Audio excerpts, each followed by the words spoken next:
to the magazines that carry their truth.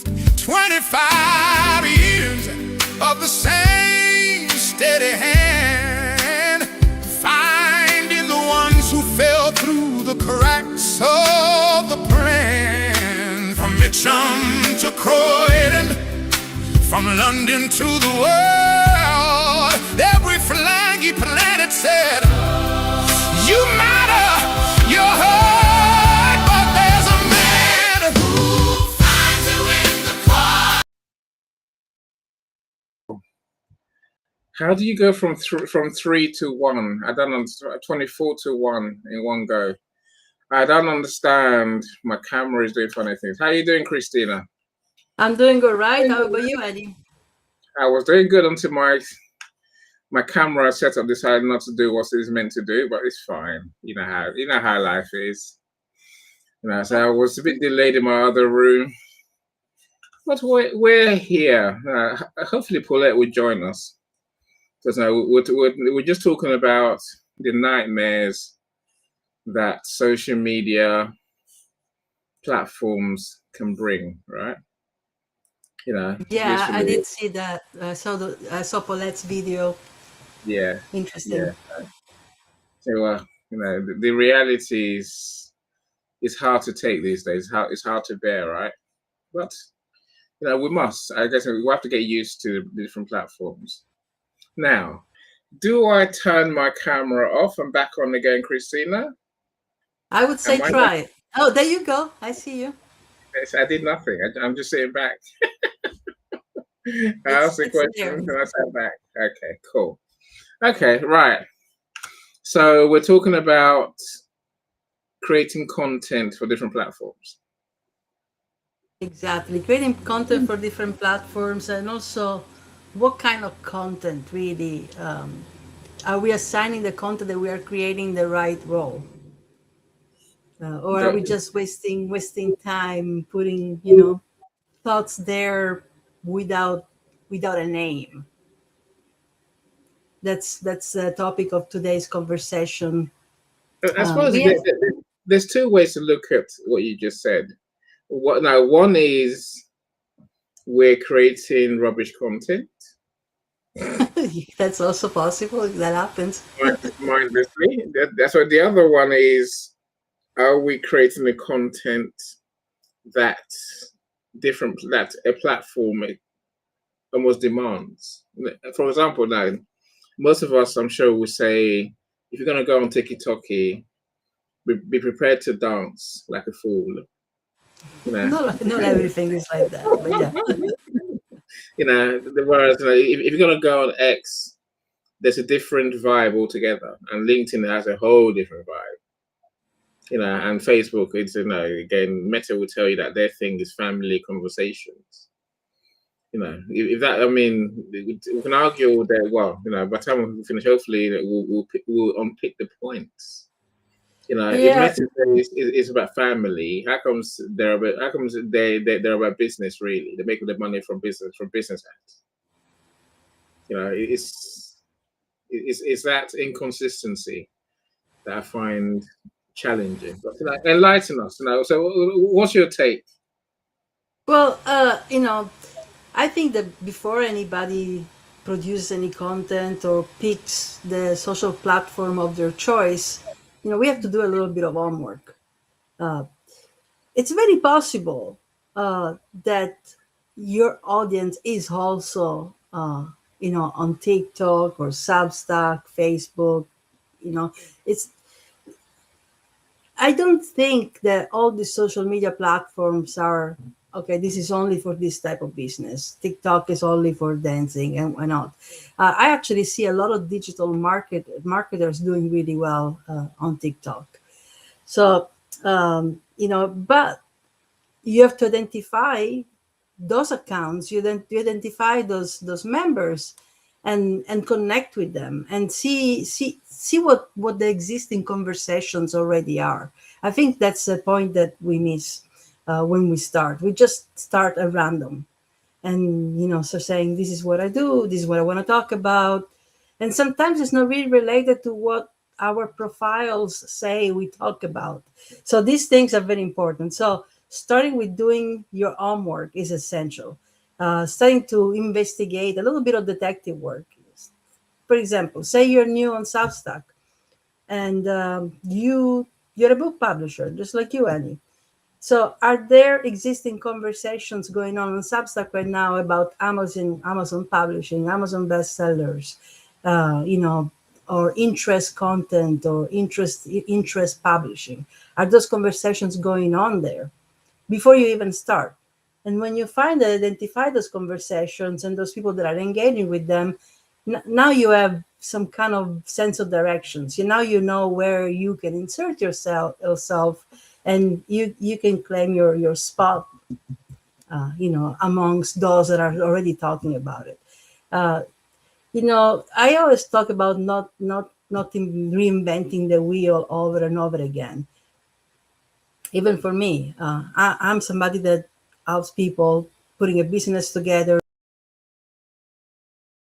strategizing it, monetizing it, turn those conversations into clients, managing the socials, in this case, LinkedIn. So even for me, on day one, I didn't start by saying, these are my offers, this is what I do, and just like that, at random. I really looked around. I understood I mean, more than anything, what I wanted to do, and I'm talking about 4 years ago, I wanted to understand the language that people were utilizing it. How were things called here? So that I could actually find those conversations, find those posts, and find those people that were already discussing entrepreneurship and things like that. That's how I found you. That's how I found many other people that I am still connected with and I often collaborate with. So that's step one. After that, after you identified the conversations, the language, the topics, the interest point, then you define yourself on your own terms, but also on the terms that are already being dictated by the platform. So people refer to things and people call things. And once you give yourself not a title, but those the famous headline, these are my topics, this is what I do, this is the transformation that I deliver, then you have to map out your own content to what it says in the label. I mean, this is very important.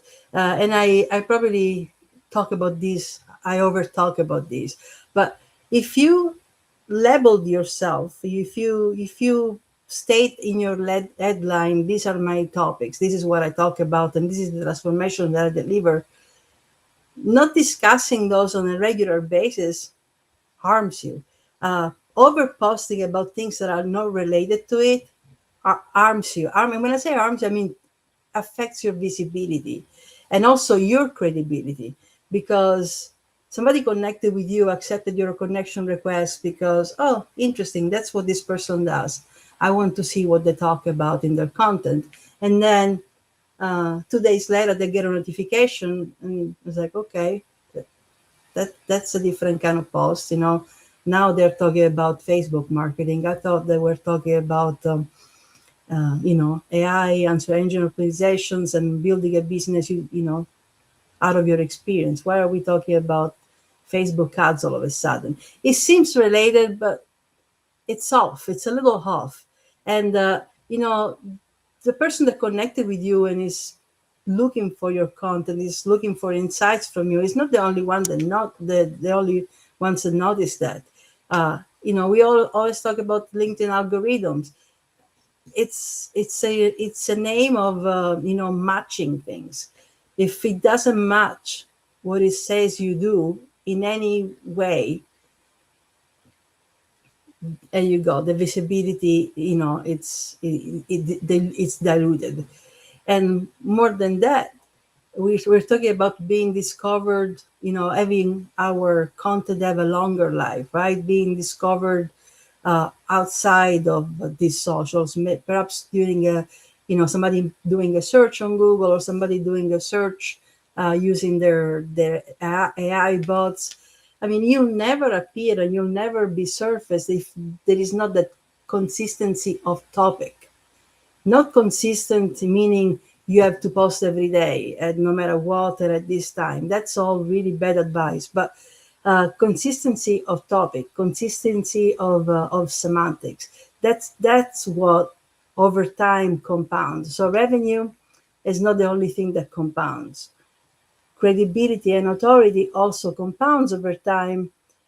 Yes, because your name pops up in lives, in posts, in mentions, but also because it, it's consistent with the topics that you said you were going to talk about. It's like you doing a newsletter and calling your newsletter visibility one-on-one, and all of a sudden sharing, stuff that is completely different. Sharing how to, it's Christmas is coming and this is my shopping list. I mean, yeah, if you're a famous creator, it might be, a quirky thing, interesting storytelling to put here and there. But if all of a sudden you're sharing your Christmas shopping list, and we know why you're sharing it, because it's probably an affiliate list, right? Now you're diluting that authority, you're diluting that visibility. So these are the things that we are going to be discussing today. Uh, if you're tuned in, yeah, you are in the right place. If you're starting a business, if you already started a business, if your business is functioning within LinkedIn or outside of LinkedIn, and you want to see how to leverage this platform for visibility. One thing that I notice, in my daily activities, we often talk about niche and topics, niche and content pillars. Well, I noticed that the people that I tend to work with, they don't necessarily have a very specific industry. They might be in HR, they might be in branding and logo designs, they might be in mindfulness and life coaching, but they are attracted by the solutions that I offer, because the solutions apply to all of those businesses today. Uh, all the businesses that I just mentioned are seeking a few things: to be discovered, to be found, and to have those conversations with their prospects. They're seeking to collaborate with peers and expanding their footprint. That's what it is. So, in order for you to do all that, right, you definitely want to stay on topic with the topics that define your expertise, but not generically. I mean, we all could go to the AI chatbot and say, let's write an article about medicine, and specifically dermatology, for example, and we put it out there. So that's content that, now you're trying to brand yourself with the specific type of knowledge. But what's missing there is, why are you posting it, and exactly what person you hope to reach with this content. And do you want this to be an educational piece where somebody finds out all about dermatology, or do you want this to be something that somebody can apply themselves, or they can, find out more about something, a problem that they're having in this particular moment, right? So that's the main thing. And then there is, what do you want them to do with it? What's the next step? What's the action that you want them to take once they read this content? Do you want them to engage and share their views and continue a conversation?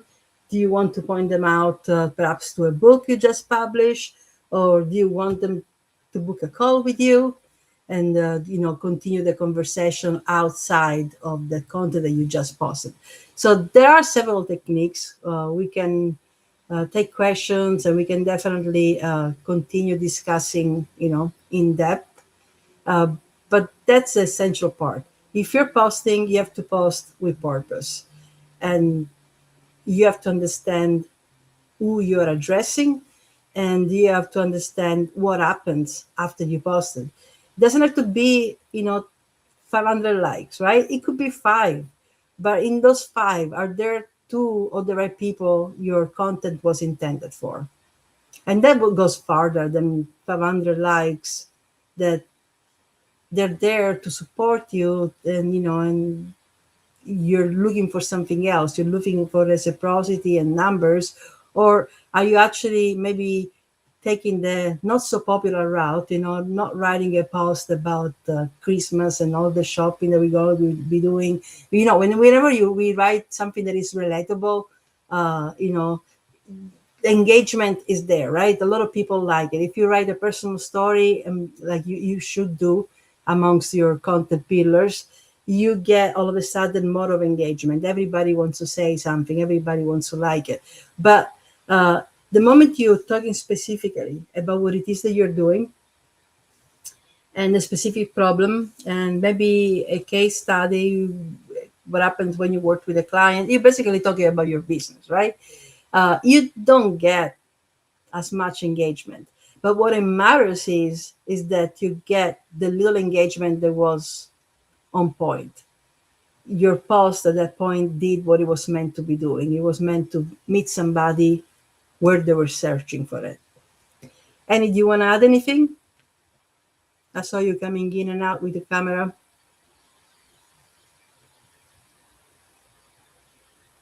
As it does these days. No, let me welcome Yolanda. How are you doing, Yolanda? Welcome. So I was talking earlier about how I don't understand people who fake the ID online. I'm saying, oh no, I just seem unable to. If you look at my social media, my YouTube, my full name is there. So I can't lie. And most people don't do that at all. Which I think we'll talk more about the dangers. Of even showing your identity on social media half the time. Now, Cyrus, welcome. I see you. Glad you're here. Right. Look, there are many parts to this topic, right? Okay. So as someone who actually does the done for you marketing, I end up doing posts for my clients. Of course, my clients have more than one platform. And again, the one thing I know for sure is that I don't want to post the same thing on different platforms.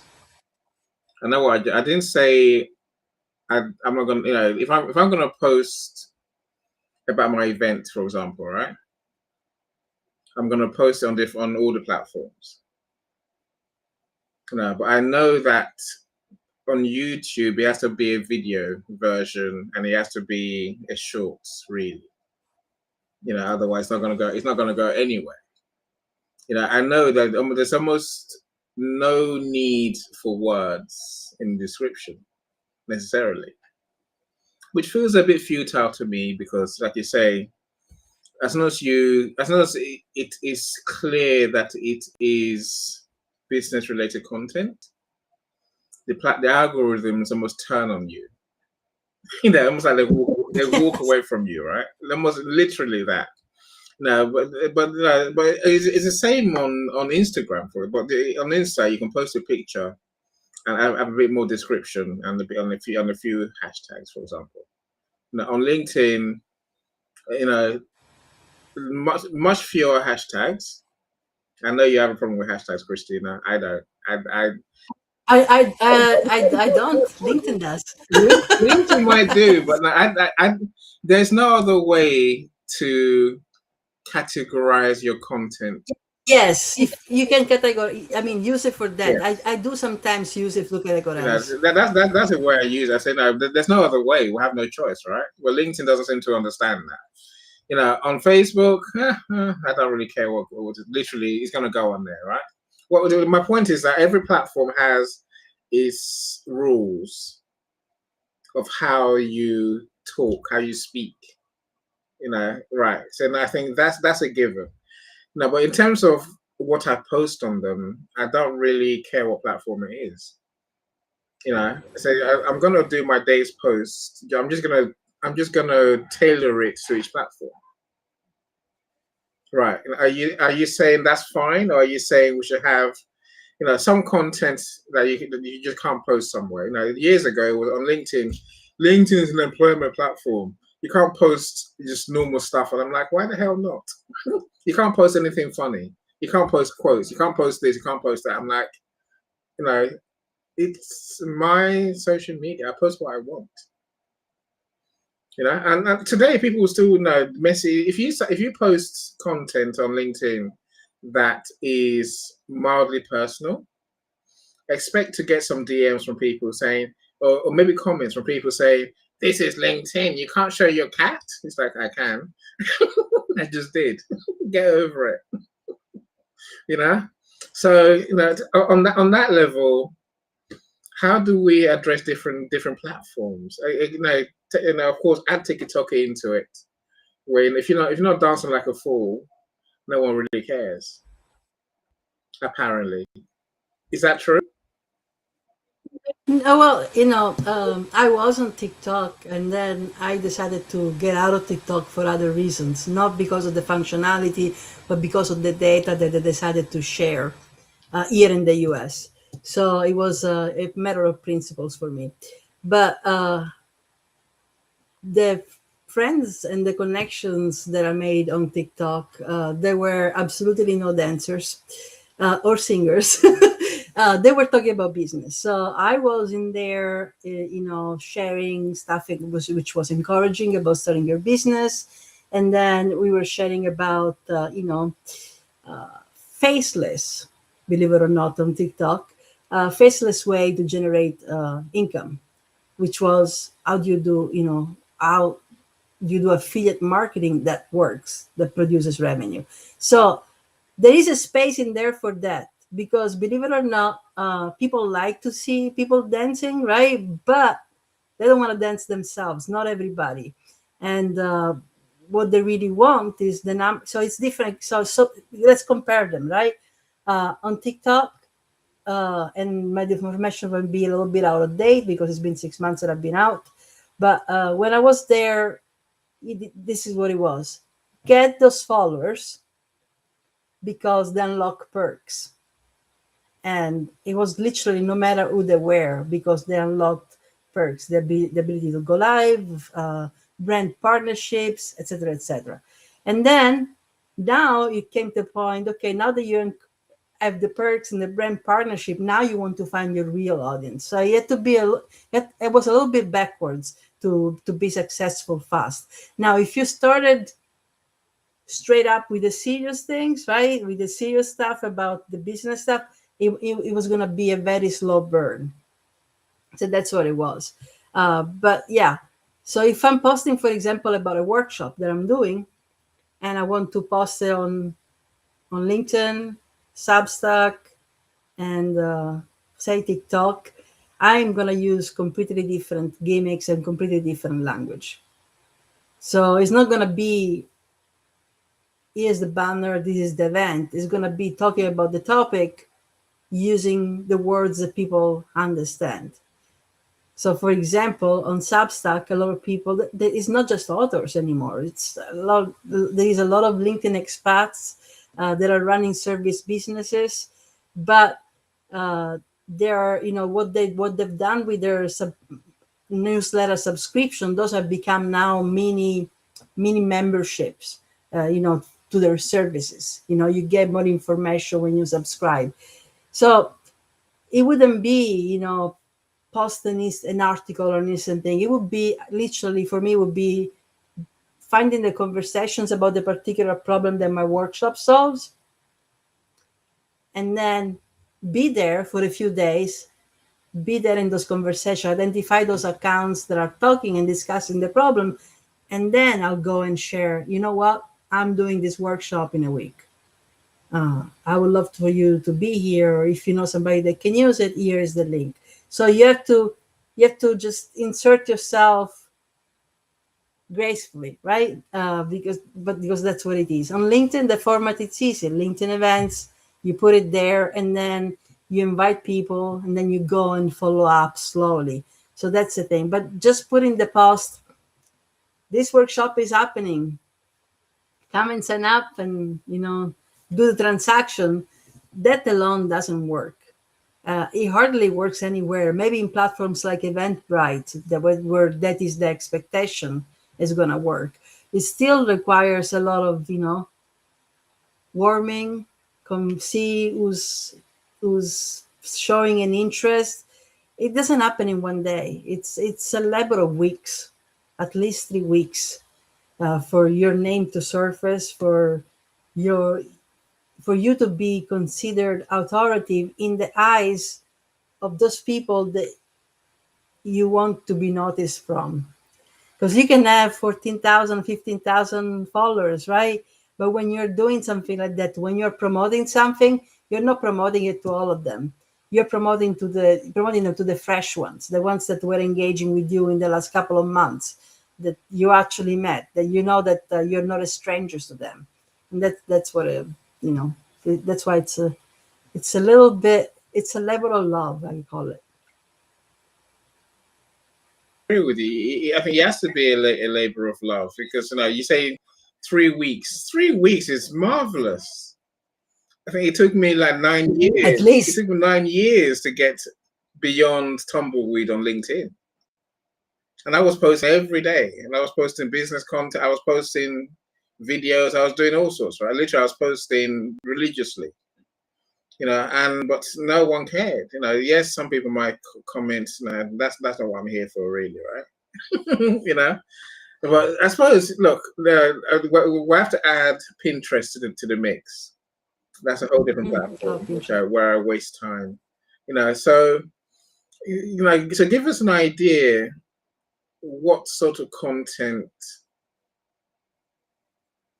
Last time we talked about content pillars, so we'll know general categories of content, right? Types of content, but like, what content would hook people on TikTok? Or or is it not the content? It is that level of engagement that you do yourself. yeah, you really have to build a follow. You have to build the following, and you have to build the following made out of the right people. Again, there is two strategies, right? First strategy, just get people to follow you so that you can unlock the sparks on TikTok. That's it. And then after that, you have no different than LinkedIn. You have to refine. I mean, you could say you had zero connections on LinkedIn. You're starting. You can go slowly and go to event and see who attends the event and connect with people, or if somebody connects with you, see who they're connected to and connect with them, and fairly fast, all of a sudden you have hundreds of connections and thousands of connections. But did you take the time to decide why you were connecting with them specifically? So that's the thing that matters, more than thousands of connections, likes, and whatnot. Because if you don't take the time to see, am I connected to the right people, then it's all numbers and metrics. So that's what escapes most people. And, everybody gets enamored by the engagement, the likes, and how many followers somebody has. Oh, this person has 200,000 followers. They must be good. But how long did it take for them to be there? How much each benchmark, how much time does each benchmark takes, right? Because getting to the first 2 to 3 thousand doesn't take that long. If you wanted to really just go and you want to be in the thousands. But then after that happens, that's when you start realizing, wait a second, I have 2,000 people here, 2,000 people here. Do I know them? Or why are they not liking my posts, right? If I have all these people, or do they see my content at all? And I'll tell you right now that this is a problem that everybody has on LinkedIn, no matter how big they are. If somebody has 400,000 followers, you'll get almost 500 to 1,000 people engaging. Oh, that's great. But look, they got 400,000 followers. So why not all 400,000, right? So we know it's a very small fraction, no matter how big or small we are, of our network, they will take notice. They will take the time to engage, do something. And the most important thing, reach out to you. Yeah. When somebody reaches out to you because they read something you wrote and you said, this was really helpful, thank you, and they reach out in a DM or they just put it down in a comment, that's when something is working. And that's when you have to say, okay, well, let's have a conversation. Doesn't mean, hey, you liked it, come on, buy my stuff. That's not what we're talking about, right? But it is, wait a second, somebody took the time to engage and they gave me feedback that this actually was helpful to them. So you want to know them, you want to connect, you want to nurture that relationship, because that's all it is about. No matter what business you're in, I mean, people used to call it customer service, but what it is really relationship building. Mm. And then, they might become a customer, they might just, be a supporter, or they might become a referral, they might become a collaborator, they might decide to enlist your help, ask you for support, and purchase your services, your offers, your programs, whatever it is that you offer. Yeah, no, look, I agree with you for sure. I think people will be shocked when they see what the numbers really look like. Mr. Mike, let me welcome you, my friend. And it's been a hot minute. Where have you been, man? Where have you been? I'm glad you're here. So Mike says he's culling his LinkedIn connections. Mike, I call my LinkedIn connections every month. Literally, I delete the connections to a good few of them. Because I think many of us get seduced by the numbers. Take a platform like the Restream, right? There's adverts on TV, adverts on YouTube, adverts on radio, even on Spotify, I'm sure, right? They're like, you can stream to 30 channels at once. I'm like, yeah, I don't have 30 channels. But their argument is that if you stream to the channels, you're gonna get more engagement. More people will see you. They won't. If you have no account on the platform, you can't stream to that platform, right? So Restream. So stop trying to lie to us, about how to use social media the wrong way. All of us only have a few genuine friends on any platform. So the event I was just in with Paulette said, on TikTok, what she's been told is that you need 20,000 subscribers, followers. I don't know which one, right? And of those 20,000, you'd be lucky if 200 are your real friends. 200 actually really like you and your content. You know what works there? The lives. That's how you meet people. On TikTok was the lives. Lives on every channel. I think every platform, live is what does it these days. That's why I do lives pretty much, more than anyone else, right? But no, but literally, a lot of people would think if I've got 20,000 followers or or connections, then I can, I'm big on the platform. But deep down, you're not. Every day in my line of work, we'll publish books, we'll have authors. They've got big connection. Some have 100,000 followers. But you know what they can't? You know what they can't do? They can't sell enough books on book launch day to even register on the charts. Some get nowhere near the top 100. I'm always like, how have you got so many people in your network, but they won't turn up for you at all? So bearing in mind, if you had 300 responses on book launch day, you'd be number one in at least one category. So if you've got 100,000 connections of followers and you can't bring 100 people out to buy your book, delete all of them. Literally, even delete all of them. I admit that you're sharing the wrong content. You're doing something wrong somewhere, right? Something's amiss. Or your content is designed for something else. There is also that, all the pivots that we do. For example, I'll actually, what Mike said, no one is in my DMs, right? There is these different theories. Some people call people directly, or, that's the way they engage into business. But I can tell you that I close deals in my DMs before I even get to a call.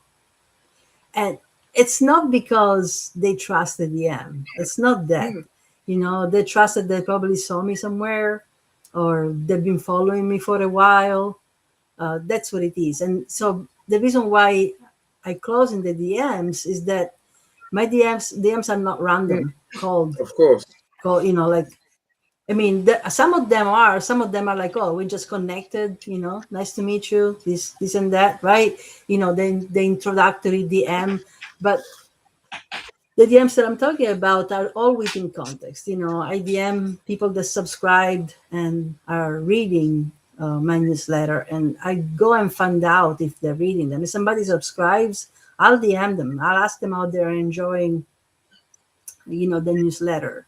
If there are some topics that they would like to see covered. So I want to know if there is a pulse to the subscriber lists. If somebody signs up for a workshop, whether they end up, purchasing a ticket or not, in my book, they said, I would like this solution. Maybe I'm not ready to go all in today, but I have identified myself as the person that I'm interested in this, right? So if I message them over time in the next few months, it's not completely out of the blue. Excuse me, who are you? I was like, yeah, well, I mean, yes, we had an interactions. I posted something. You said that you were interested, right? Then life happened, but that's what we're talking about. It's not I saw your picture on LinkedIn and I, I think you kind of look cool, which is a funny story. Stop, That's what a client told me stop. once. I was looking for a business coach and I saw your list and I picked you. I was like, great. That happens very, very, very seldomly, but it Mm. happens. Yeah, no, So that can happen. But no, but I think a lot of the when people could turn up in your DM, knowing what they want, knowing that you can help them. I think that's based on clarity. It's based on being very clear what you do, who you help. And I say, so if they followed you around, yes, they would have seen content that shows that you do what you say you do. The problem I see every day is that many people are just not very clear about what they do. They do something, but they almost miss the important bit for the client, right? Yes, I publish books, but what I do really is handhold people through the process. Because unless there's a book, I can't publish a book, right? So so what happens before that? And then of course another part of what I do is give people the confidence that they can do this, right? And so many people don't have a vision for how the service helps people solve a problem. I think when we have that clarity, people will understand how we can help them, and they're more likely to come to us. By the time they come to us, they know they need our help. We know they need our help. We know we can help them. Everything just sort of falls in place.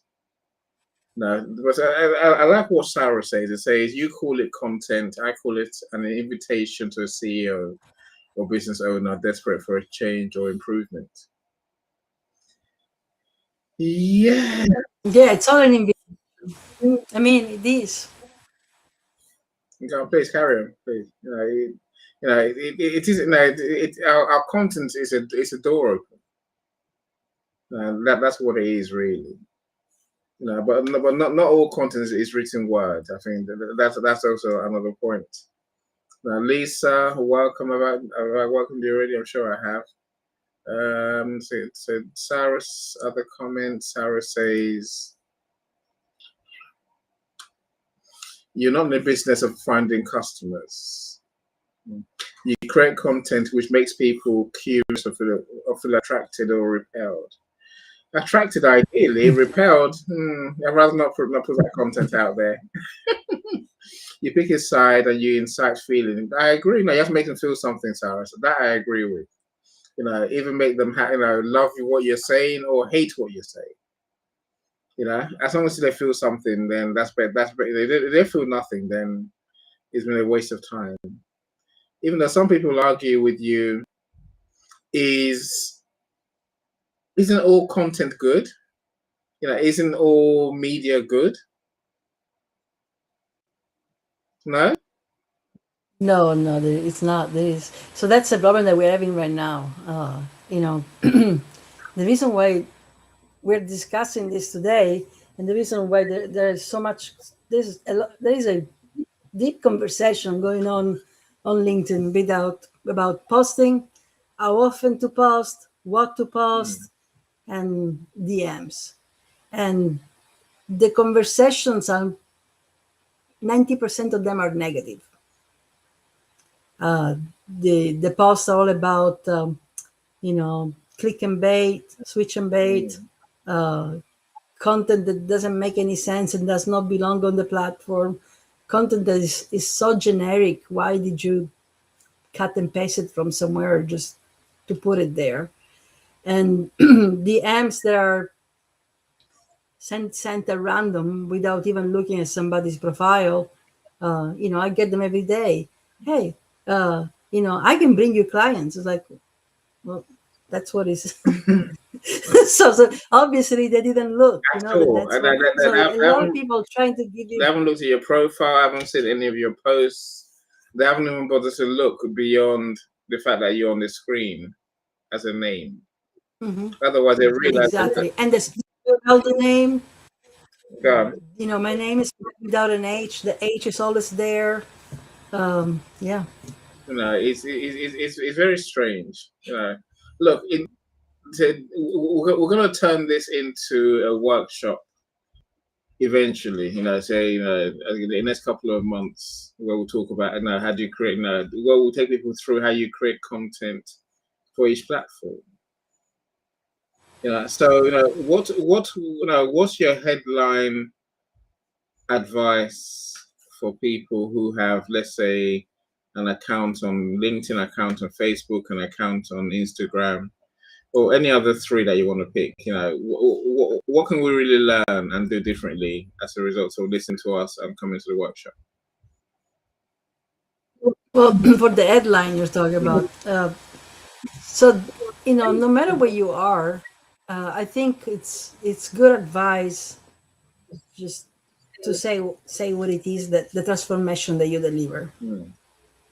Now on LinkedIn, you get a little bit more room, and you can say, what the basic transformation is, and then you can put a little bit of your specialties there. You can put a little bit more keywords, and it makes sense. People are used to see an headline with some kind of body in it, and also people are also expect that it says clearly what you do in your banner.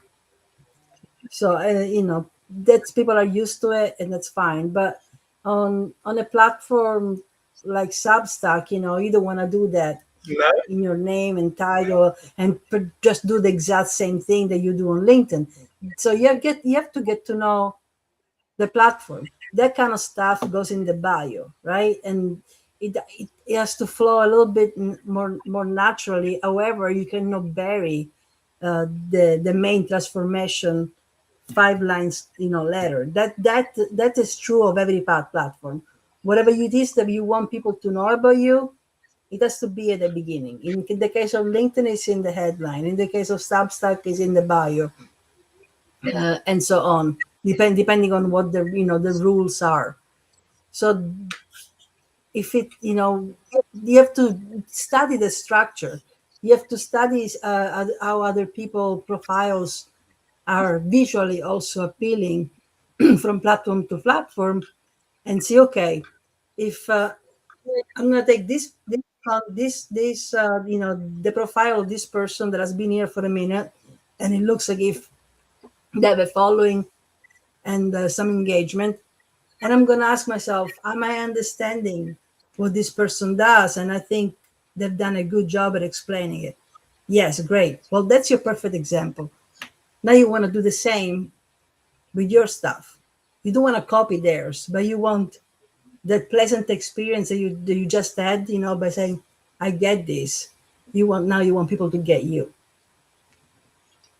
Yeah, I smile because my experience tells me that you can't copy other people, full stop. And you can't expect the same results. If I do a post, Christina does a post, you do a post, I expect us to get three wildly different the level of engagement. Why? Because we're different. Some of us have been online for years, so we have different networks, different communities around us. My network is small, but they engage. They're happy to buy books. Thank goodness. Long may that continue, is what I say, right? Christina's lots, and I'm sure that they're lovely people, but they engage with Christina's content. My point is that you can't just copy anyone. You can't just copy anyone at all and expect the same results. Even those top five tips for this or for that.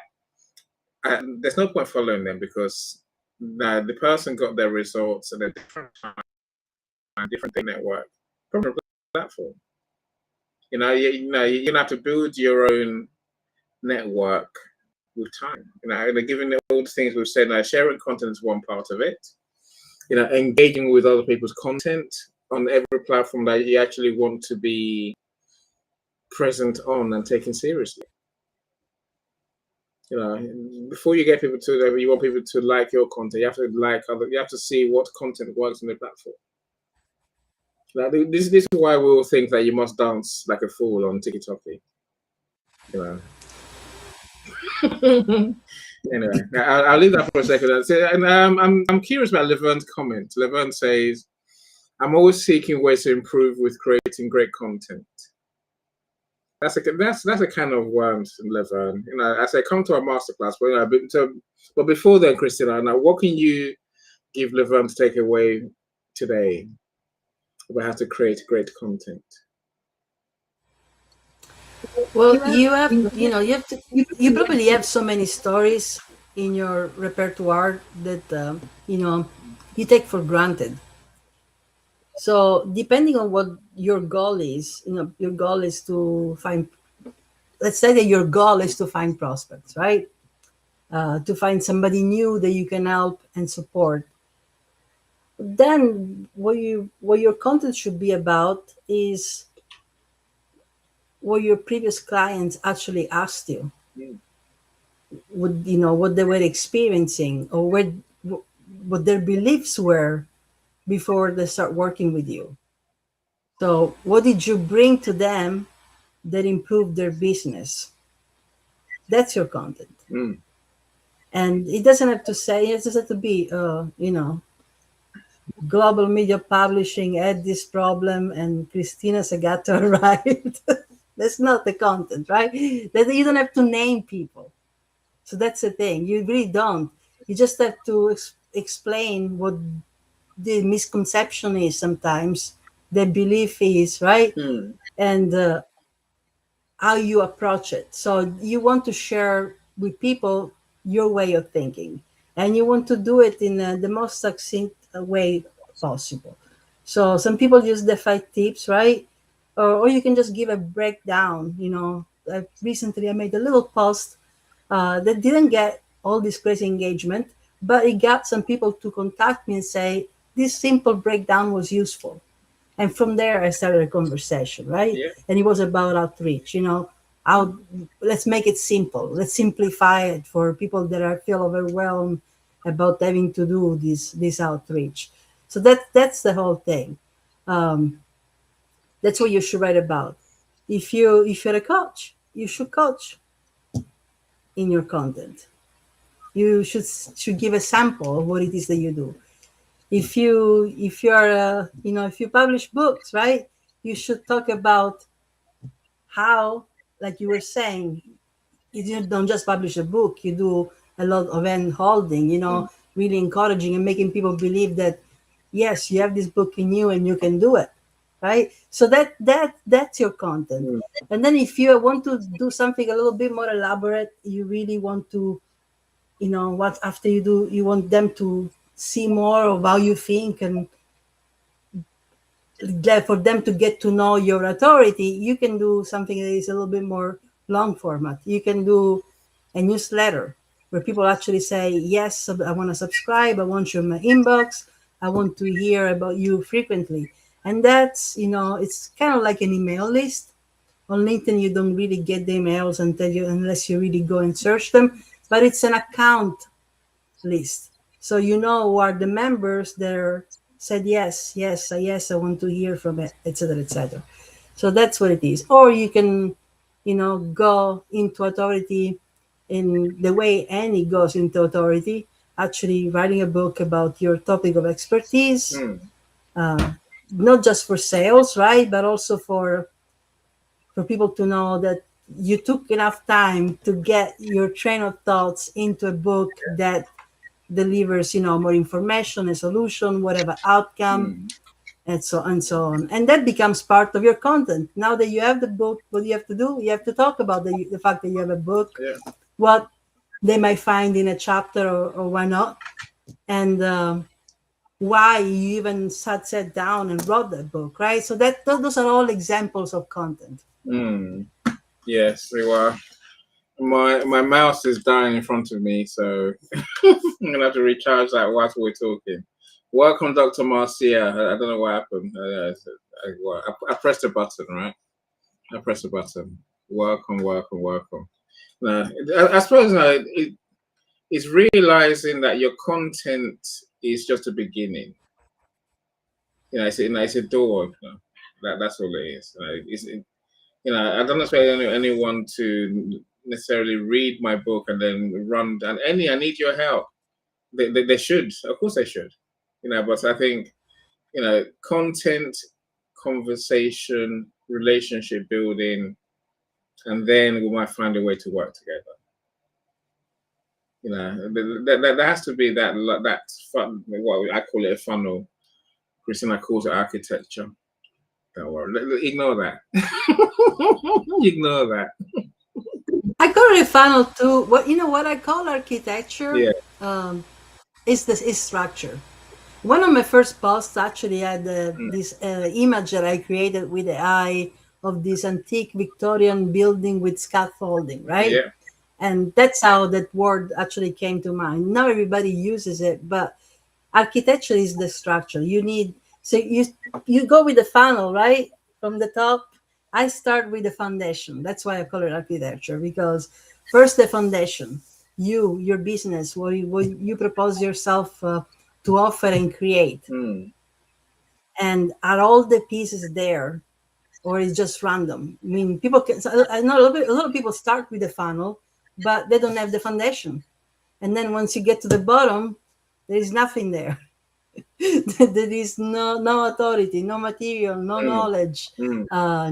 no onboarding. How do you onboard people when they want to work with you? So that's why I call it architecture, because you want to make sure that first people can see, oh, that's what the person does, great. And then what do I do next? Oh, I'm going to contact them. I'm going to book a call with them. And then what's going on? Oh, they have 3 offers. Let me pick one. And then how do I pay? Oh, they don't have a way that I can pay them. So is it there? So these are We all important do. things. And If you ask how do I pay, everyone's got an answer for you, right? I had clients that didn't have the Really? payment structure in place. Yes, yes, and it's no shame in there. They had a great idea, but they needed all the pieces, right? So and then finally somebody paid. Now what? We just go on a video call and work? It was like, no, you need some onboarding thing, The right? process. You have to explain them what's going on, what you're doing, what happens in week one, Mhm. 2, 3, and 4. So that's it. So that's why I call it architecture, because it will collapse at some point if you just start stuffing that funnel, and then there is nothing once you get to the bottom of it. You see, I want to talk about Laverne for a bit because Laverne is amazing for what she does, right? If well, a year ago, maybe a year and a half ago, we watched Laverne's books. she would not say boo to to anything, right? That video on YouTube, on LinkedIn, and of course, they're much to her topic, which is, I guess, spirituality, empowerment, all together, right?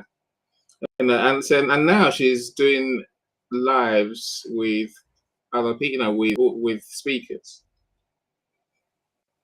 So the question I'm asking you is there anything more she can do on any platform, given her content mix and given her willingness to show up in person at best of times? What do you think? Well, the I mean, I don't know exactly all the ins and out of any services that she might be offering. I know she has the book, Hmm. but how does it work? Does she have some, if one thing that I would do, but it really depends. Everybody has their bandwidth and Hmm. what they decide they can do, what their availability is in terms of the services they can offer, right? So if there was some kind of mentorship or one-on-one offer or group offer, that basically would be it. That's, but again, you said a few things, that she does. But then for me, the question, because I don't know, I haven't talked to her, I just heard from you just quite a few things. The question is, what is the main goal? With everybody that I work with, whether they're an established company or somebody that is starting, it is, how does your business earn revenue, Well, I suppose, right? she's an empowerment. That's the main Yeah, thing. I mean, Lavern's an empowerment coach. So that's what's Exactly. becoming clearer to me today. So that's where she's going with her expertise. And then deciding Mm, how you package it. yeah. So how do you package that expertise? Do you package it? One of them can be a book, right? It could be a course. It could be a private membership where you meet with people monthly and you work with them in a group setting. How do you monetize it, right? You can monetize newsletters outside of LinkedIn. Again, there is a lot of things, and even within TikTok, the thing about TikTok is a platform that started with a monetization path, and it was everybody that was willing to do the work, dancing or whatever it is, like you say, made some money, but uh, the people that are making the most money are the ones that actually, have a little bit more depth in them and a story to tell and a following that is inspired by them, even on that platform. And that's, how they monetize. Yes, the views, the clicks, but then it's the brand partnerships that really solidify that income on that platform. Mm. So it's not changing, dancing for chump change, right? It's not that. It's No. not basking. That's not what it is. I mean, and there is the whole, the variety of talent. There's some people that are excellent dancers and excellent singers, and people that are amateurs, people that are cooking in there or are doing food challenges. It's just, there is so much going on in that platform, right? But in general, is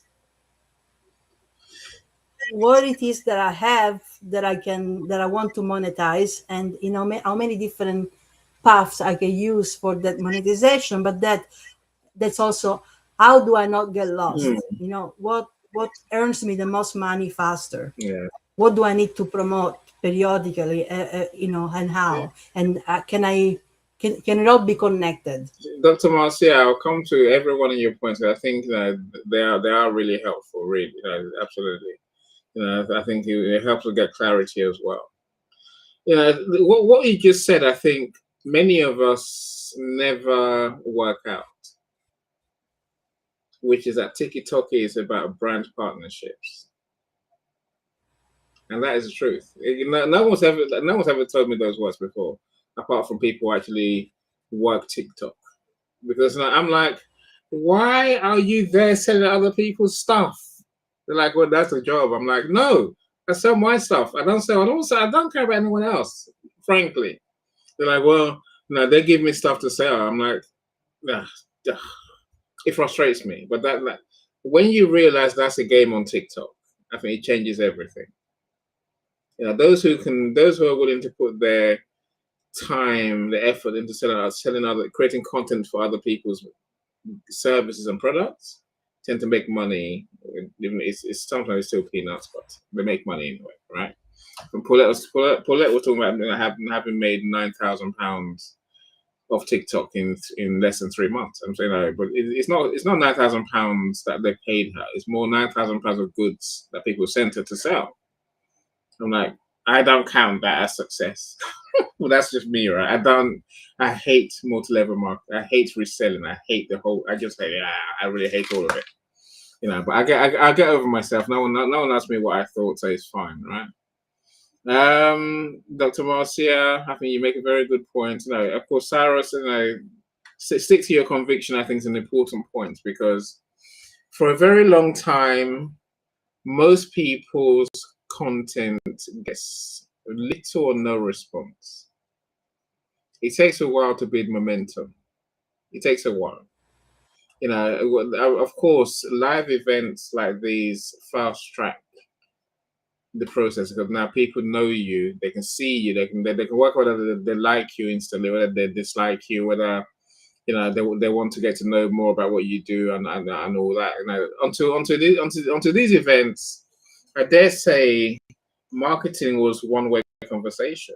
Us doing posts and people just consuming our content. Now these events make it such, and marketing now is a two-way conversation. And that's the way to get the fastest results every time on any platform. If you're not there, don't waste time posting and ghosting. It's not going to work. Dr. Marcia says the real work comes after you create content. Now, people's memories are transitory because of the complex issues and the overwhelming nature of the media. You have to sell the solution and be prepared to stay the course. I agree. Again, saying the same thing, Dr. Marcia. If you created a solution that works, then you have to stick to it. Knowing that for a long time people will not be in your DM saying, "Oh, what a great service you run." They sit there quietly. The ones you get to work with, almost they're like ghosts in the back of the room. They're lurkers. Someone called them the other day. They're there until they're ready to buy. But again, Dr. Marcia makes a very, very good point, which is that some funnels, she says, are everlasting. You never get to the end. And I missed a comment in the middle of it. Mm-hmm. It says, excellent points, Doctor. That's you, by the way, not me. I don't like funnels too much. It's too much. That's a better way than funnels. There is. I mean, the thing is, we are so we're looking for solutions to to get more people to where we want them to be, like our offers, our DMs, and I've read many things on funnel techniques, etc., etc. So I skip the top. I don't even think about the top layer, that awareness part. I just do that automatically. When I show up, here. If I repost about this event, etc., etc., I don't even look there. I mean, I really don't. What What's important to me is the signals. If somebody contacts me after this live, or if I see a very interesting comment and I get in a conversation with somebody after this live, or if I see that after they sign up to to my newsletter and they start engaging with it over time, or if I see that as a result of today they sign up for an upcoming workshop, or they send me a message and they say, "Oh, let's have a chat," right? Or they just go ahead and book a chat, or they'd send me a message and they say, "I want to talk about possibly working together, but I saw your offers and I'm not sure where I fit." right? So those are the things. That's when now I'm bang in the middle of that imaginary funnel, and I mean, I stick in there until I'm able to break it wide open. For me, to me, funnels are for wine. So that's what it is. It goes really fast. Don't spill a drop, right? That's Yeah, what it is. it So does. And look, again, I suddenly get what Dr. Marcia is saying. The advice for us is to create content for each stage of the funnel. I get that. But I agree that we can fasten the process up. We can go through the process much quicker. Dr. Marcia, I believe in funnels because I don't think it's helpful for my clients, my friends, to expect to show up, people see them, get a checkbook out, and say, "Right, I'm ready to buy." That's just we have to introduce them to us somehow. When is someone new? It's always going to be top of funnel. That doesn't really. I don't think we need to create unique content for them, especially. I think we need to create content. Now, if we have no content, what are we hoping to get them to know us by? Is the question I'm asking myself, really. But of course, many funnels never end. So when they buy is when the funnel really starts. Because now we really are connected. Now is our chance to to truly show them how we can transform their lives, right? And then it's, do we upsell, cross sell? What do we do with it? How do we really make a difference in their lives? Christina and I will talk for a long time about bringing people in, and then basically nurturing that relationship before they're actually going to buy, right? But that sometimes starts with a low ticket offer. For me, is books on launch day, for example. When someone's bought a book for $1.99 or 99 cents, then now they know who Any is. Now they've proved that they're willing to spend money with Any. It's not a lot of money, but I'll say it's something, right? Many people never spend that $1.99. They never spend a penny. Again, let's say the question I'm going to bring to you before we leave, Christina, is how do we know who's interested based on their engagement with our content? How do we measure whether someone really gives it monkeys, or whether they're just doing the usual great post, great newsletter? How do we really know that they care about, and of course, if they care, it means that potentially they want to help them. I ask them an open-ended question, not to everybody. Where I see if I see alignment, if I see that there is something that actually can do for them, and they liked something that talked about that, I ask them. I literally send them a message and ask them what caught your attention, right? Um, why did you like it? So, and so most people don't respond. Because they haven't thought that far. Exactly. But some will. And the ones that will, sometimes they really completely open up to you and tell you, this is what I'm facing. And they will tell you, I'm not ready. Maybe in a little while. I think in September or something. They will tell you. And then it's up to you, to keep providing value. Now following them and encouraging them to the next step for when they're ready. When they're ready, they'll think of you and you only, because you've been there supporting them before they were ready, right? To a point, not every day coaching them, but little things that help them keep moving, even if it's at a slow pace. No, I agree with you. Look, Paulette says you need to have a standout something. Whatever that, as a solution to an issue. Yes, Paulette, that's exactly it. You have to change people's perspectives about a brand or a product, right? I was smiling when you were talking, Christina, because the last thing I bought was this morning, I think. I said last night, it was this morning. And I bought myself AI glasses, 2 pairs. My son is like, "Why would you do that, Dad? Why would you do that?" Right. I think I've been beaten up by YouTube for too long, right?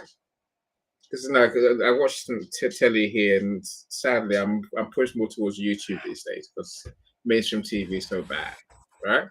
And on YouTube, there's adverts, 30 seconds, a minute and a bit, 5 minutes, half an hour. I'm like, no. Why would you not show me half an hour of that? So anyway, I bought the glasses because I can, I can see a value. Will they do what I want them to do? I hope so, right? But our service is not like that. So what we do as business is not like that at all. Is it? It depends. I mean, it's not one conversation that. I mean, sometimes it is. Somebody might be listening right now, and they see the value, right? But one post alone will not describe that value to the point that it's the first time somebody hears from you.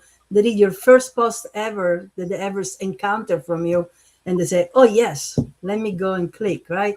That's not how it works. I often say it. LinkedIn is not a shopping cart. Again, it's you're there showcasing who you are, what you do, what your business does, what you're building, and the benefits of working with you, and what you want people to do with with the things that you're sharing. And you have to start a conversation. Yes. Simple as that. You have to talk to people, and it doesn't mean, oh, Paulette is here, and I'm gonna go talk to her because I'm gonna try to sell her my stuff, right? So it doesn't mean that. It means, is there some alignment? Is there something that is going on here where I can be your partner to make your business successful? That's all it is for me. Yeah, no, If they're ready, I if they're agree. ready. Look, I totally agree. Selling is not the first action that we need to take when we engage with someone. I've been finding opportunities to talk more. Sometimes collaboration is a way forward. I think but that involves caring about what the other person does as much as caring about what you do. You want to get to know them as people. And then the opportunities will really open. They'll show themselves, right? Can we do something together? Can we do an event together? Maybe. Can we do, can we work on a project that I'm working on, that you're working on, that helps people more than I can, more than you can, right? Paulette mentions engagement. Again, I'm going to take us back to TikTok. For years, a friend of mine kept telling me, Eddie, stop following people. I'm like, I don't follow I don't even connect with people. I don't send connection requests. If you send me a connection request, I will accept if if it looks okay. Many people I refuse to connect with, right? I'm saying, but literally on TikTok, a whole different ball game. I say there were this friend that kept telling me, stop, don't connect, don't follow, don't connect. Just you want to have 10,000 followers and you follow 0. I'm like, no, that is just so wrong. Who do I think I am? But TikTok engaging is dodgy. Can we agree that, Christina? Yeah, I mean, there is a lot of. It's a wild west. Cesspit. So Same thing. that's right. So there is a lot of filtering that needs. So you have to do a lot. I mean, you have to, first of all, you have to see if your business fits in there, and then you have to do a lot of filtering. It, while on LinkedIn, you know, it's a professional platform, so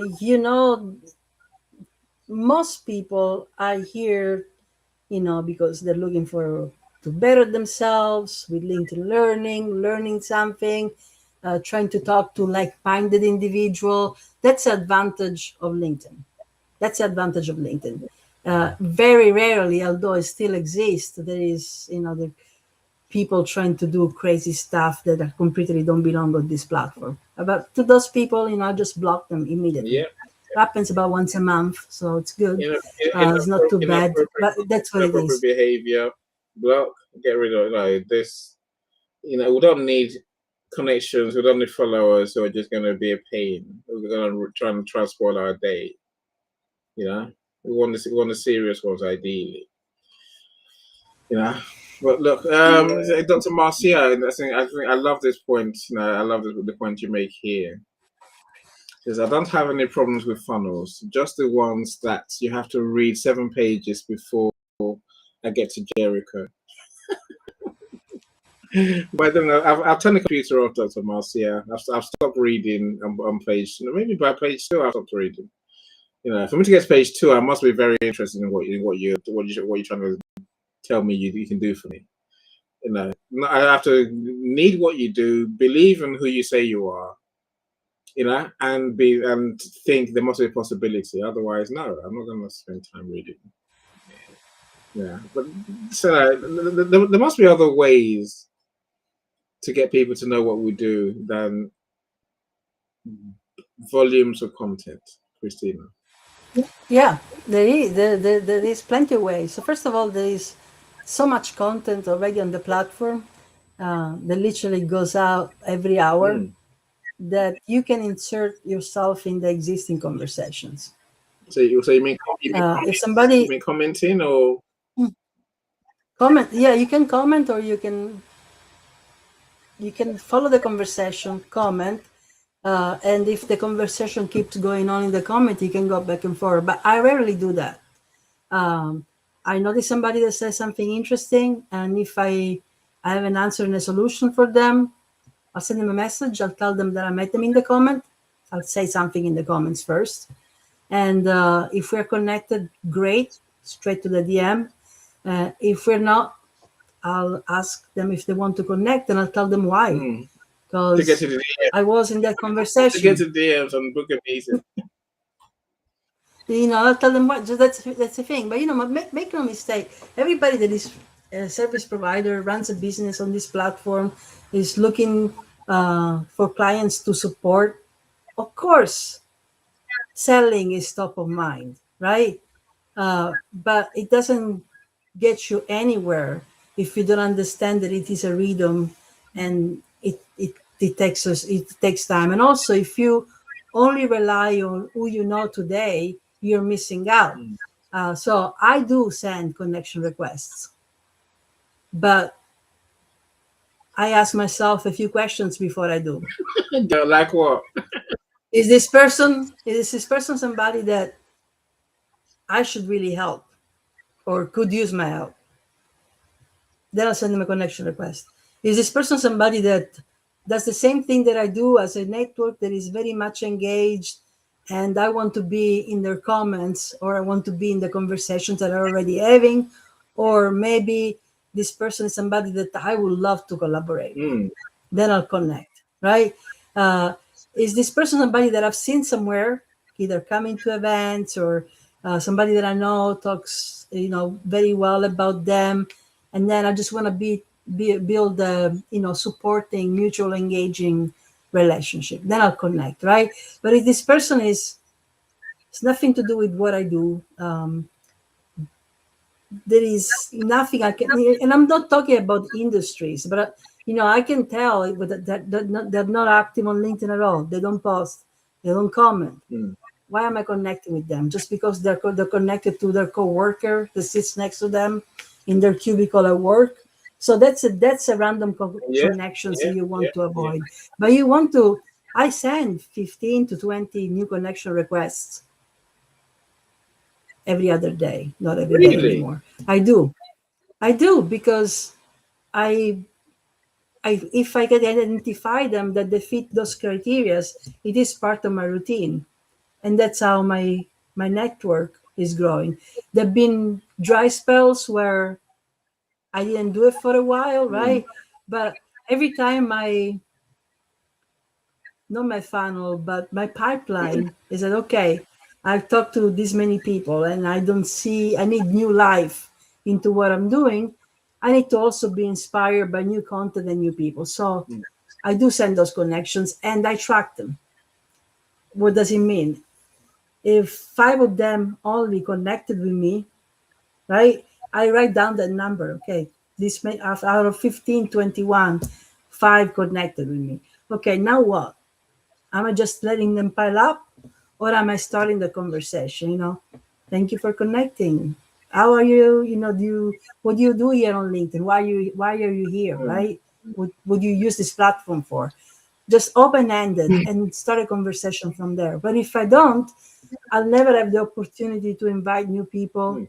to subscribe to my newsletter or to events or to the workshop that I'm doing. It would be the same pool of connections that literally as much as I connect with new people, I also disconnect Yeah. with those people that are no longer active. They're never there. They're just Mm. dead accounts. Yeah. Yeah. Love, You have to do some cleanup too. Otherwise, we waste invites and all kinds of other I stuff. agree. I agree. I agree 100%.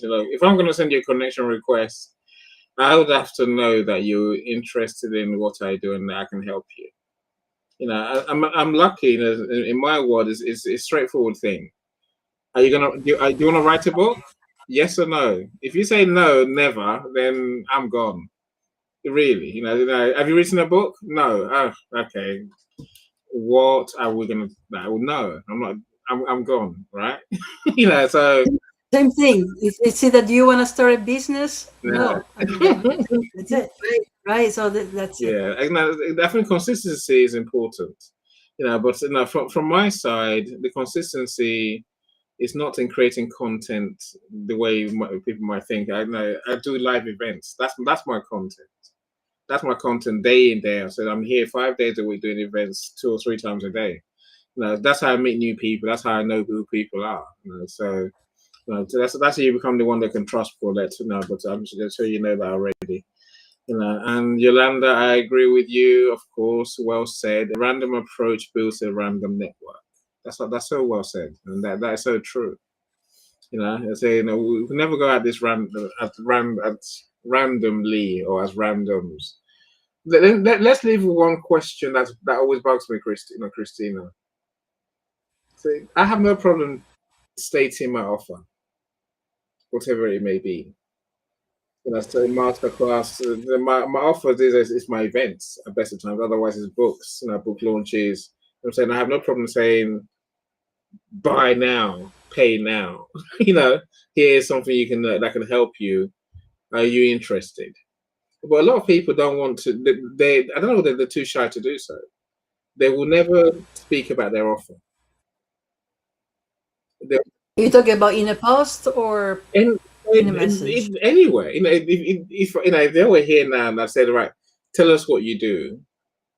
Even some of my authors will be shy about talking about their books. I know Paulette's not shy about talking about her book, of course not, right? Some people are. They won't mention their book. What do you expect to happen if you don't mention your offer? How are people meant to know that you can help them? So I guess the question for you is: are there platforms where it's a no-no to talk about your offer? I mean, not that I know of. Um, So, I mean, the thing is, you're posting this content to stand out for what you do yeah. and the transformation that you offer. Mm, So, if it is packaged into a book, that's a perfect bridge mm, mm, because you can discuss something that you're discussing in your book, and you can start discussing it, and then you say, "I'll go more in depth inside the lesson we learned from COVID," right? And so that's exactly, and you can put a link to the book right there, or you can just mention the book and then put a link in the comment. So that's the thing. And if you're promoting that book, for I don't know, with the free Kindle offer download for a while, then post it. Post a picture of the book, just say something about it, free? what it does for You say people. free? No, I hear what you said. I mean, I don't, they do. Other people do. yeah. I don't. It's not the free one. It's only if Ebook. you're yeah, Right? No, so I get what you mean. if you're a member. Yeah, Yeah, that's what. it's not free. It's got to pay. Look, I suppose That's what you have to do. some people have. I'm sure you've seen it. It's almost like a stock line at the bottom of the post. No, I see they're suddenly going to third person mode. You know, John is blah blah Oh yeah, blah blah. Contact John if you want. Like, you like. that's new. You know, look, I believe in. You know, I believe every content should have a call to action. And that's what this is what I'm saying, right? You know, it's rare. Some of my clients can do a post, like can give me content I can post without call to action, because you know you're putting down your thoughts, your perspectives, your approach, right? For example, so we don't need a call to action. You know, it's almost like a thought post, a thought inducing post, rather than a go do post, but still, I'll still end it with talk with us. Link in bio, right? Because many people are very shy about doing that. Maybe some are beaten down by the algorithms that don't like you putting a link in your post. Apparently, it's also, of course, I know TikTok doesn't want you to put a link in in your post. I'm like, what's the point being there? Pointless, right? But anyway, so I don't know. Instagram doesn't like you putting in your link in your post either. LinkedIn either. So, but that's about it. And you can do it. You can do it. And then you can put. So that's why you need that foundation. I agree. You need the profile set up in a certain way, so you can tell people. You can just say, "Let's talk. Book a call. Link on my profile." Right. And then if it stands out, oh, that's I schedule a call there. They can do it, or you can put a link, but sometimes they get suppressed. Anyhow, so I think we should worry less about links, right, and more about getting people interested enough to take the next step, to click on your profile, and if somebody really wants to contact you, they can click on contact information. They can get your email. They know how to reach you, right? If you make it easier for them with the booking call button, even better. But that's the thing. So you absolutely should talk about your offer. If you're promoting a membership, do a post promoting it. And, say what it is, what it entails, and what it costs. That's it. And then if people are interested, great. But should you do that every day? No. So that's the thing. You gotta mix it up a little bit. A post where you ask questions, maybe a poll. If you want to promote your offer once a week, go ahead and do it. Right? I promote those in my newsletter. So sometimes I do the post, sometimes I don't, and so on. Yeah. If you have a book, promote the book. Uh, Put the book inside your newsletter. I don't know, but just have it there, easy to find. yeah. But I want to say something. Please. You said about switching third person mode. It gives me a headache. So that's new, and it's again misconstrued advice. Tell me more. Well, people are trying. So you should give answers in your content that gets cited by AI. People think that the way you do it is by saying Cristina Segato is this, and that. You can do that every now and then, right? You can do it at the end of your newsletter, but if you start doing that at the end of every post, it's a bit too much. That's not what gets you cited when AI is doing a search, because all of a sudden you spot in the third person. Now, if you want to do something like that, do that with Annie, write a book with Annie, then you get another other page Yeah, where it you get a says whole this page person, indeed. and that's get cited. Yeah, That's get cited. That's I true. agree. Amazon authors page. I agree. I agree 100%. I agree. Again, there's so many nuances to content that it doesn't get suppressed. Maybe that's a word for it, right? Again, I've seen many of my posts. The reason I don't post every day because I don't need to post every day, and many posts come back after 4 days, after a week. Which I find astonishing, and I don't know what that means for our listeners, our audience. But literally, you can overpost. I remember a while ago it was post more 8 times a day. It's like, no, I'm not doing that. Just post. Don't do that. I think even once a day is too much these days. Because there is a science to how often you should post. I think sometimes once every 4 days might even be a good mix. Most of my clients these days I tend to post every other day. So during the week and every night, so Monday, Wednesday, Friday. I might extend it one way or the other eventually, sometime. But posting every day I think is too much. What do you think? It depends. So I think so something from me goes up at least 4 or 5 days a week, Mm. but they're not all posts. I have 3 long formats newsletter that, when you post them on LinkedIn, you have to make a mini post with it.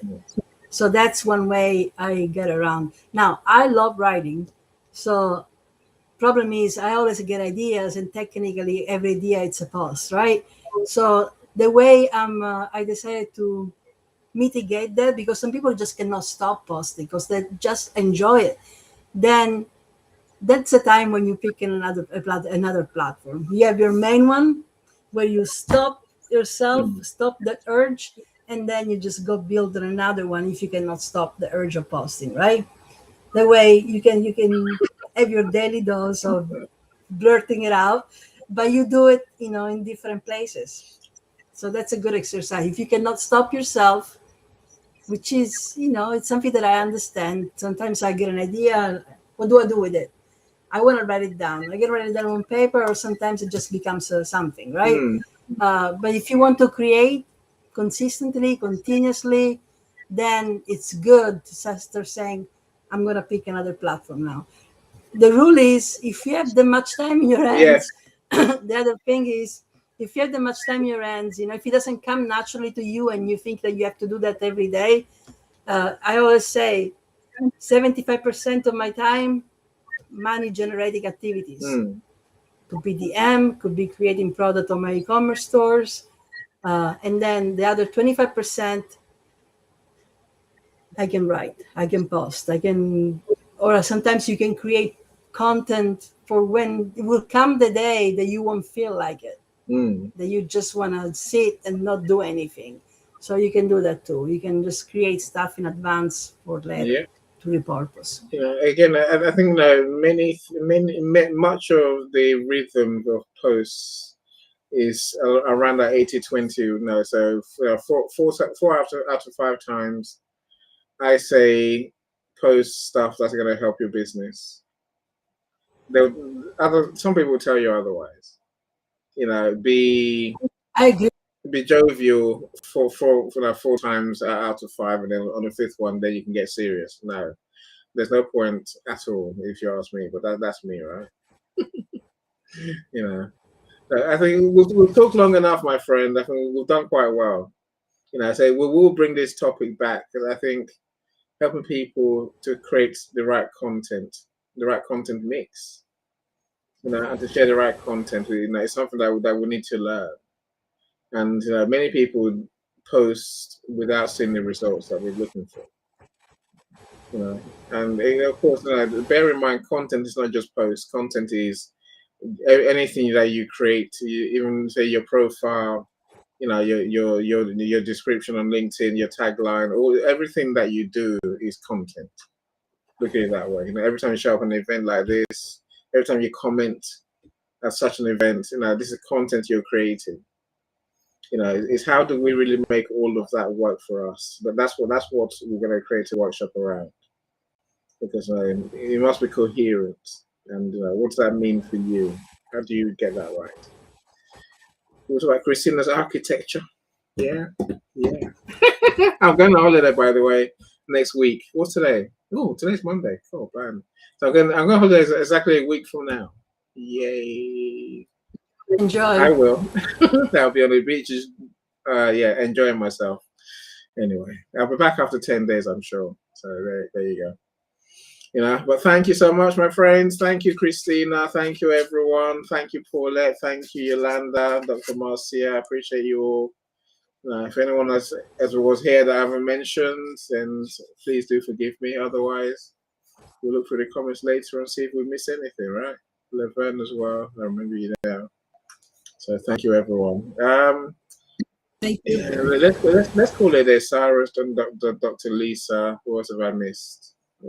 Oh, me. Yeah, my YouTube channel. Anyway, look, my friends, thank you so much. Enjoy your night. If we can help you, do get in touch with us. You know, I might say my thing is books. Christina's thing is now those who want to escape that 9 to 5 thing. You know, which we escaped years ago. Yeah, there's a process to build your business, and that's what Christina wants to help you with, right? Well, do enjoy, my friends. I should bid you good night. Goodbye for now. Bye, everyone. Bye, everyone. Which one? Which one is it? It's that one. Yeah. And he sees you. He sees you. He sees you. Oh, from the children with no voice in borrowed rooms to the man